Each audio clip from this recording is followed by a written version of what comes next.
Do you believe it? My story may be hard to believe. Some might consider it fantasy or even accuse me of being crazy. But hear me out. You might change your mind. It all started when my family and I decided to go far away from people to enjoy the beauty and tranquility of nature. The place was extraordinarily peaceful and beautiful, even though much of the house's furnishings were destroyed. Despite that, it attracted attention. We decided to make some renovations that would transform the place into a paradise. I couldn't wait for the day when I would finally live in the place I had dreamed of since childhood. Let me begin by describing our new home upon our arrival.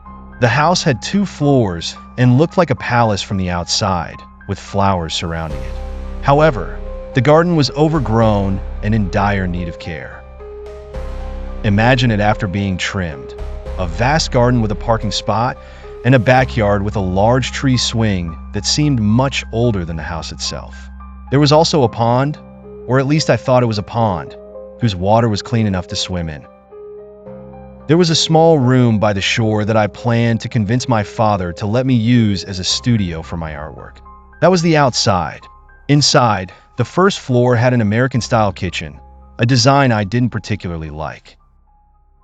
There was also a guest room, a living room, and a dining room with a massive table that I imagined royalty dining at. The bathroom was beautiful, and there was a balcony that opened onto the backyard. The furniture and arrangement suggested that this house once belonged to someone wealthy with refined taste. However, the walls needed repainting despite the beautiful, vibrant designs painted on them, which had faded over time.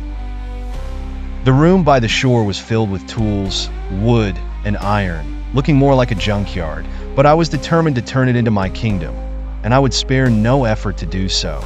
The second floor had 3 bedrooms, each with its own bathroom.